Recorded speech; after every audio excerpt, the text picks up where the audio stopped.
ارے بھائی 22 اپریل کو ایرانی صدر جو ہیں وہ تشریف لا رہے ہیں پاکستان. ہاں 22 اپریل کو ٹھیک ہے جی. یہ اطلاع پورے پاکستان میں تمام اخبارات، کیونکہ مجھے اس طرح کے ڈھول بجانے کی عادت نہیں ہے. اچھا پاکستان کا بڑے سے بڑا ٹی وی نیٹ ورک اور بڑے سے بڑا اخبار 5 مارچ 2024 کو یہ خبر جو ہے کہاں دی گئی؟ آپ نے دی تھی اس پروگرام میں دی گئی. I know that. اگر پروڈیوسر صاحب چلا دیں تاکہ ابھی پتہ چل جائے. چلائیں جی. ویسے ذرائع یہ کنفرم کر رہے ہیں، نصرت صاحب جو بات کر رہے ہیں 22 اپریل ٹینٹیٹو ڈیٹ. ارے اب ذرائع تو بات رہی نہیں، لیکن بہرحال کہا تھا 5 کب کہا تھا نصرت صاحب نے؟ سنایا جی. مجھے بہت ہی مصدقہ ذرائع سے اچھا کل یہ خبر ملی تھی کہ آپ کو یاد ہے کل جب شہباز شریف صاحب نے بطور وزیر اعظم اور بقول آپ کے وہ پاکستان کے گزشتہ 15 سالوں میں طاقتور ترین دوسرے طاقتور ترین وزیر اعظم، ان کے ساتھ 16 منٹ کی ہوئی ہے گفتگو ٹیلی فون پر ہمارے برادر ملک ایران کے صدر کی. اس گفتگو میں ظاہر ہے کہ وزیر اعظم پاکستان نے انہیں پاکستان آنے کی دعوت بھی دی. کچھ لوگ جو اس گفتگو کے کنٹینٹ سے آگاہ ہیں، ان میں سے ایک نے مجھے یہ کہا ہے، میرا خیال ہے کہ یہ ہو سکتا ہے کہ ایرانی صدر جو ہیں وہ پہلے غیر ملکی سربراہ ہوں جو شہباز حکومت کے قیام کے بعد پاکستان کا دورہ کریں گے. یعنی کہ قابل تعریف.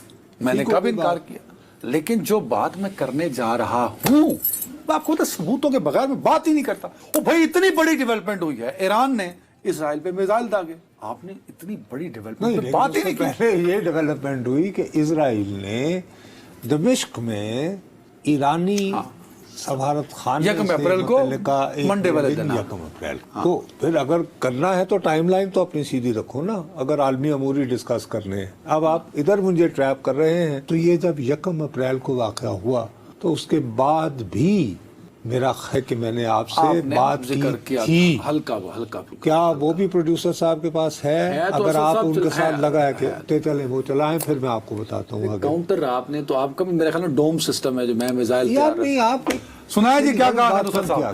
بڑی مشکل سے عرب اور ایران کے درمیان تعلقات بہتر ہوئے تھے، چائنا بھی اب اور اگر فرض کرو اسی میں اگر امریکہ یہ چاہتا ہے کہ کسی طرح بائیڈن ایڈمنسٹریشن جو ہے وہ ایران کو تھوڑا سا میں یہی پوچھنا چاہ رہا تھا کہ آپ نے پورا شو میرا روک کے ایک خبر کو اتنی اہمیت دی ہے کہ ایرانی صدر کا دورہ پاکستان اتنا اہمیت کا حامل ہوگا. میری آپ سعودی عرب کا کانٹیکسٹ بھی جانتے ہیں. امریکہ جو ہے نہیں، دیکھو ایک طرف تو امریکہ ٹوٹل جو کچھ ہو رہا ہے اسرائیل اور غزہ سے توجہ ہٹانے کے لیے وہ پورا ذمہ دار یہ چاہ رہا ہے کہ پورا اس کا ملبہ جو ہے وہ ایران پہ ڈال دو. مطلب اچھا یہ آپ نے کہا کہ ملبہ ڈالنے کے سر چونکہ اسرائیل کی دنیا بھر میں مذمت ہو رہی تھی کہ یار ٹھیک ہے 7 اکتوبر کا تمہارے ساتھ واقعہ ہوا، اور اس کے دوست، اس کے اتحادی، اس کے چاہنے والے اسے کہہ رہے تھے کہ صاحب بالکل زیادتی ہوئی کہ وہ سنیک ان کر کے آ گئے حماس والے اور انہوں نے پارٹیاں ہو رہی تھی آپ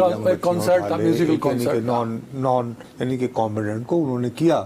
لیکن یار اب تم نے کب تک بدلہ لینا ہے؟ کتنے دنوں تک 7 اکتوبر کے بعد سے مسلسل یوں محصور ہوئے فلسطینیوں پر یعنی کہ وہ جو محصور ہوئے لوگوں پر آپ فلسطینیوں پر بچے مارے جا رہے ہیں. یعنی کہ ابھی ہزاروں کی تعداد میں تو بچے ہو چکے ہیں یار، ایک ریکارڈ نمبر کہ بھائی بس کرو یار، اب چھوڑو، اب کوئی اینڈ گیم کرو. نہیں ہو رہا تھا اتنا.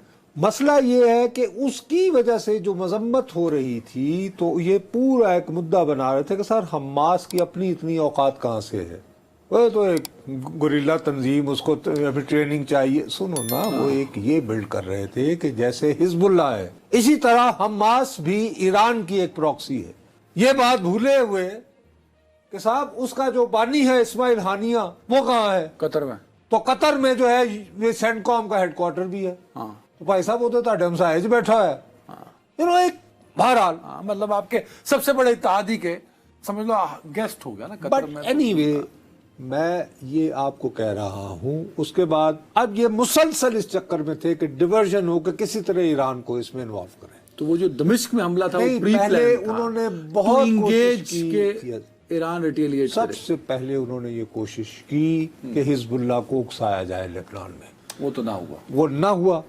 انہوں نے کہا یار یہ تو اب توجہ ہی نہیں ہٹ رہی، کیا کریں؟ پھر انہوں نے دمشق میں ایک سفارتی بلڈنگ، لائک اٹ اور ناٹ، سفارت خانے پر حملہ ایکٹ آف وار ہوتا ہے، ٹھیک ہے صاحب، جنیوا کنونشن ہے شاید، یعنی کیٹیگوریکلی اگر فرض کرو اللہ میرے منہ میں خاک کہ پاکستان کا سری لنکا میں جو ایمبیسی ہے جس کو ہم لوگ ہائی کمیشن کہتے ہیں دولت مشترکہ کی وجہ سے ایتھوپیا میں ہے، اس پہ اگر کوئی غیر ملک آ کے اٹیک کرے گا یا میزائل پھینکے گا تو وہ ایکٹ آف وار ہے، وہ ملک پہ حملہ تھا، وہ پاکستان پہ حملہ ہے، وہ ایتھوپیا کی سرزمین پہ حملہ نہیں ہے، ٹھیک ہو گئی بات۔ اب اتنی بڑی پرووکیشن کر کے انہوں نے یہ کہا کہ جی یہ پاسداران کا جو ان کے یعنی کہ یہ ان کا ہیڈ کوارٹر تھا جی، اصل میں یہ لوگ یہاں سے تربیت کرتے ہیں، یہ لوگ یہاں سے اسلحہ بیچتے ہیں وغیرہ وغیرہ وغیرہ، اور جو ٹنل بنائے ہوئے، ہو گئی جی بات۔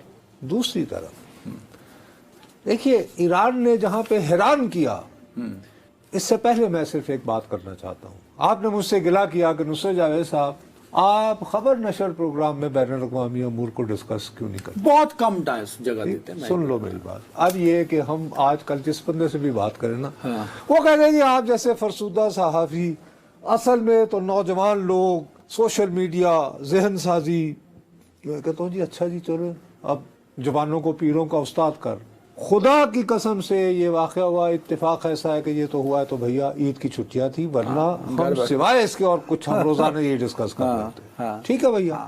میں نے کہا یار ایسا کر نصرت جاوید، اپنی تیری عقل گئی یعنی کہ چارہ کھانے، دیکھ سوشل میڈیا کو غور سے۔ سب سے پہلی تو بات یہ ہے کہ ہمارے یہاں ٹویٹر ویسے ہی بند ہے، جہاں سے خبر ملتی ہے آپ کو ہر طرح کی فیک نیوز کے علاوہ، لیکن آپ کو بڑے بڑے اخبارات فلو مل رہا ہوتا ہے کہ کیا لوگ سوچ رہے ہیں، ٹھیک ہے، وہ اب ہمارے ہاں یہ تصور کیا جاتا ہے کہ جی وہ گمراہی پھیلانے کا ہے تو اس کو تقریباً یعنی آپ عید کے چاند کی طرح ایک دن میں دیکھ سکتے، ٹھیک ہے صاحب۔ اس کے بعد دیکھا میں گیا، آپ کو پتا ہے کہ سب سے مقبول وہاں پہ کیا بحث ہو رہی ہے؟ یہ پاکستان کے جوانوں کو پیروں کا استاد کر، یہ جو یوتھ بڑھ جایا ہے، آپ جیسے لوگ جنہوں نے ہمیں سکھانا ہے قوم کو، ہماری رہنمائی فرمانی ہے۔ ایک ٹرینڈ چل رہا ہے جو کہتا ہے 56 بہنوں کے اکلوتی بھائی، یعنی 56 اسلامی ملک جو ہیں وہ سارے تو ہو گئی بہنیں، ان کا اکلوتا بھائی ایران، جس نے جواب ایران کو اسرائیل کو ڈزن، لیکن اس نے اسرائیل کو غزہ کی وجہ سے جواب نہیں دیا۔ سنو اوہو وہ یار، تو دمشق پہ حملہ نہ ہوتا تو ایران نے کہا حملہ کرنا؟ یار میں تمہیں لیول آف ڈسکشن بتا رہا ہوں نا۔ دوسری طرف یہ ہو رہا ہے او جی کیا ایسے ایران نے آتش بازی پھونک کے اپنے ایسے پٹاخے چھڑ کے تو ڈزن ہاں کیا ہوا؟ کچھ بھی نہیں ہوا بھائی، بس فضا میں۔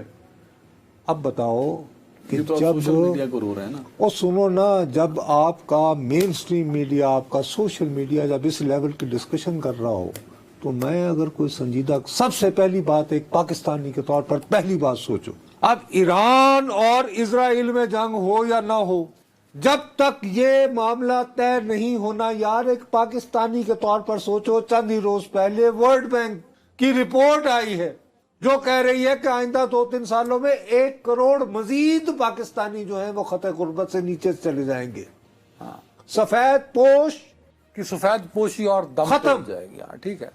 تو جناب ابھی خالی یہ واقعہ ہوا ہے تو 8 روپے 50 پیسے کی بات پہلے چل پڑی، سنو نا عالمی منڈی میں، نہیں یار کیا بات آپ کر ہم رہے ہیں؟ ایران اور اسرائیل کی ٹینشن کو عالمی منڈی جو ہے تیل کی، وہ بھائی میں نے تو سب سے پہلے ایک پاکستانی کے طور پر یہ دیکھنا ہے کہ میں بجائے کہ 56 بہنوں کا ایک بھائی، پاکستانی نہیں ہے نا آپ اسلام کا قلعہ ہیں، آپ مسلم امت کے یار لیڈر۔ دیکھو کیڑے امت مسلمہ دے لیڈر جڑا گھر جا کے کشکول لے کے پیسے مانگ رہے ہو؟ کہاں کے امت مسلمہ کے لیڈر ہو تم؟ جب تھے آپ نے خود اپنے ہاتھ سے اپنی لیڈری لٹوائی، آپ کون آپ کی طرف دیکھتا ہے؟ آپ ایٹمی پاور ہے سب کی جذبات میں آپ کیوں اپنی کوالٹیز کو بھول جاتے ہیں؟ پاکستان ایٹم بم میرے پہ چلا کے ٹیسٹ کر لو یار، یار کیا یار اب آپ کس لیول پہ؟ نہیں اب اسی لیے میں آپ سے خارجہ امور میں ڈسکس کرنے کو ہرگز تیار نہیں ہوں۔ امت مسلمہ کے لیڈر جو ہیں اب یہ فیصلہ کریں۔ کسی نے پوچھا، ایران نے پہلے پاکستان کو اعتماد میں لیا تو پوچھا تھا کہ سارے چلا دی، یعنی کس نے پوچھے؟ ہو سکتا ہے بیک ڈور پہ، کیسے سایہ ہے، بیک ڈور پہ بات چیت ہوتی تو ہے، نہیں اس طرح یعنی وایا پاکستان کی سرزمین سے جانا تھا، لیکن پاکستان ایک اہم طاقت ہے، کیسے؟ مسلم امت کو ریپرزینٹ کرتا ہے پاکستان۔ اچھا اے جڑے کشمیری نے، اے ہندو نے سارے جڑے ساڈی شاہراہ ہوندے سن، ہندوستان نہیں ہے، نہیں